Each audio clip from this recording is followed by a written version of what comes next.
4 ദിവസം നമ്മൾ ഇവിടെ ശബദം നിന്നു വേണം കാണണം എന്ന് പറഞ്ഞ് നിന്നിട്ട് പോലും ആരും ഇന്നവരെ നമ്മുടെ മുന്നിലോട്ട് വന്നിട്ടില്ല. നമ്മളിപ്പം റിട്ടേൺ കംപ്ലയിൻറ്റ് കൊടുക്കുകയാണ്. റിട്ടേൺ കംപ്ലയിൻറ്റിൽ നമ്മൾ വെക്കുന്ന ഡിമാൻഡ്സ് റാം സാറിനെ ഡിസ്മിസ് ചെയ്യണം, എന്തിരുന്നാലും ഡിസ്മിസ് ചെയ്യണം. അതുപോലെ തന്നെ അലിഗേഷൻസ് വന്നേക്കുന്ന മറ്റ് 2 സ്റ്റാഫ്സ് അവരെയും നമ്മുടെ കോളേജിൽ നിന്ന് ടെർമിനേറ്റ് ചെയ്യണം. പിന്നെ നമുക്ക് ഒരു സ്റ്റുഡൻസ് ഫ്രണ്ട്ലി ആയിട്ടുള്ള എൻവയോൺമെൻറ്റ് ഇവിടെ ക്രിയേറ്റ് ചെയ്യണം. കാരണം നമ്മുടെ മാനേജ്മെൻറ്റ് എന്ന് പറഞ്ഞാൽ യാതൊരു വിധത്തിൽ നമ്മുടെ കൺസേൺസിനെ അഡ്രസ്സ് ചെയ്യാത്തവരാ, നമ്മുടെയും നല്ല നമ്മുടെ സ്റ്റാഫിൻ്റെയും. ഈ കൂട്ടത്തിൽ ഇരിക്കുന്ന പകുതി പേർക്കും അറിയുന്ന കാര്യമാണ്, മുഴുവൻ പേർക്കും അറിയുന്ന കാര്യമാണ് സംഗീത മാം എങ്ങനെയുള്ള ഒരു വ്യക്തിയാണെന്ന്.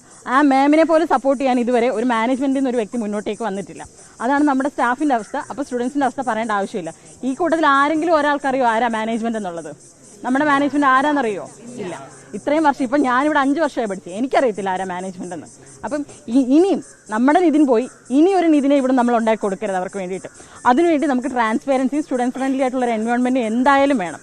അതുപോലെ തന്നെ നമ്മുടെ യൂണിയനുള്ള ലിമിറ്റേഷൻസ് നമുക്ക് എല്ലാവർക്കും അറിയാം. നമ്മളും യൂണിയൻ ഫേസ് കടന്നു പോയവരാണ്.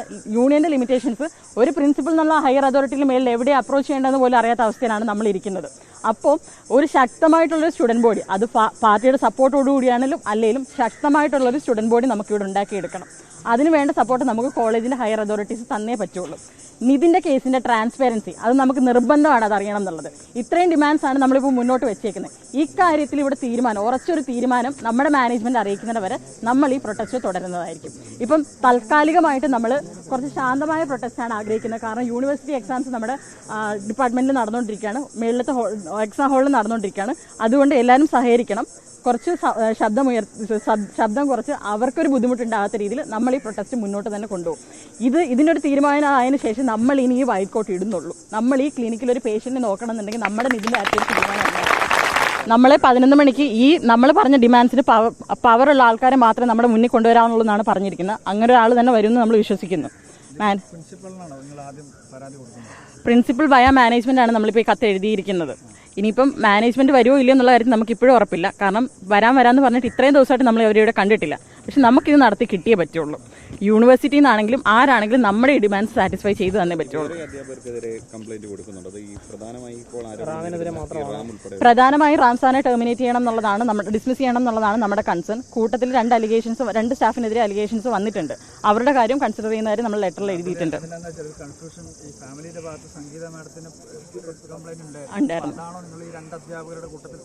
അല്ല, സംഗീത മാമിനെ അല്ലാണ്ട് വേറെ ഡിപ്പാർട്ട്മെന്റിലെ 2 അധ്യാപകരെ പറ്റിയിട്ടാണ്. ഇല്ല, വെളിപ്പെടുത്താൻ നമ്മളിപ്പോൾ ആഗ്രഹിക്കുന്നില്ല. അധ്യാപകനെതിരെ വലിയ പരാതികളുണ്ട്. അത് മുൻപ് ഇവിടുന്ന് പഠിച്ചിറങ്ങി പോയവർ പോലും അദ്ദേഹത്തിനെതിരെ പരാതികൾ പറയുന്നുണ്ട്. വലിയ രീതിയിൽ ടോർച്ചർ ചെയ്യുന്നുണ്ട്. ടോക്സിക് ആയിട്ടുള്ള ബിഹേവിയറാണ് അദ്ദേഹത്തിന്റെ ഭാഗത്തുള്ളത്. അങ്ങനെ ഒരു ആരോപണം നിങ്ങൾക്കുണ്ടോ? പൊതുവായിട്ടുള്ളൊരു അഭിപ്രായം ഉണ്ട്. നമ്മളിപ്പം കഴിഞ്ഞ ദിവസം ഈ 2 സ്റ്റാഫിനെതിരെ ആരോപണങ്ങളെന്ന് പറഞ്ഞത് നമ്മൾ കളക്ട് ചെയ്ത മെയിലിൻ്റെ അടിസ്ഥാനത്തിലാണ്. നമ്മൾ സ്റ്റുഡൻസിനുള്ള കൺസേൺസ് അഡ്രസ്സ് ചെയ്യാൻ വേണ്ടിയിട്ട് എല്ലാവർക്കും ഓപ്പൺ ആയിട്ട് കൊടുത്തൊരു മെയിൽ ഐ ഡിയിൽ വന്ന കംപ്ലയിൻസിൻ്റെ അടിസ്ഥാനത്തിലാണ് നമ്മൾ 2 സ്റ്റാഫിനെതിരെയുള്ള അലിഗേഷൻസ് പറയുന്നത്. 150-ലേറെ പരാതികൾ വന്നിട്ടുണ്ടായിരുന്നു. കൂടുതലും 3 പേരിലാണ്, റാം സാറിലും ഈ മറ്റ് 2 അധ്യാപകരുടെ പേരിലുമാണ് ഏറ്റവും കൂടുതൽ പരാതികൾ വന്നിട്ടുണ്ടായിരുന്നത്. പവർ മിസ്യൂസ് ആണ് അവരുടെ, അല്ലാണ്ട് ബോഡി ഷെയ്മിങ്ങോ കാസ്റ്റസോ ഒന്നും അല്ല അവിടെ വന്നിരിക്കുന്നത്. പവർ മിസ്യൂസ് ആണ്. ഇപ്പോൾ അറ്റൻഡൻസ് ബോഡി ഷെയ്മിങ്ങിനെ പറ്റിയിട്ടും കളർ ഡിസ്ക്രിമിനേഷനെ പറ്റിയിട്ടും കാസ്റ്റ് ഡിസ്ക്രിമിനേഷനെ പറ്റിയിട്ടുമാണ് റാം സാറിനെതിരെ കൂടുതലായിട്ട് വന്നിട്ടുള്ള പരാതികൾ. അറ്റൻഡൻസ് കുറയ്ക്കുക, മാർക്ക് അവർക്കുണ്ടായിരുന്ന പവർ അവിടെ അവർ മിസ്യൂസ് ചെയ്തിട്ടുണ്ട് എന്നുള്ള രീതിയിലുള്ള കംപ്ലയിൻസ് ആണ് നമുക്കിതുവരെ വന്നിട്ടുള്ളത്. അതെ, നമ്മൾ ക്ലിനിക്ക് ബോയ്ക്കോട്ട് ചെയ്തിരിക്കുകയാണ്. നമ്മൾ ഈ പറഞ്ഞ കാര്യങ്ങൾക്ക് ഒരു തീരുമാനമാകാതെ നമ്മളിനി ക്ലിനിക്കിൽ കയറില്ല.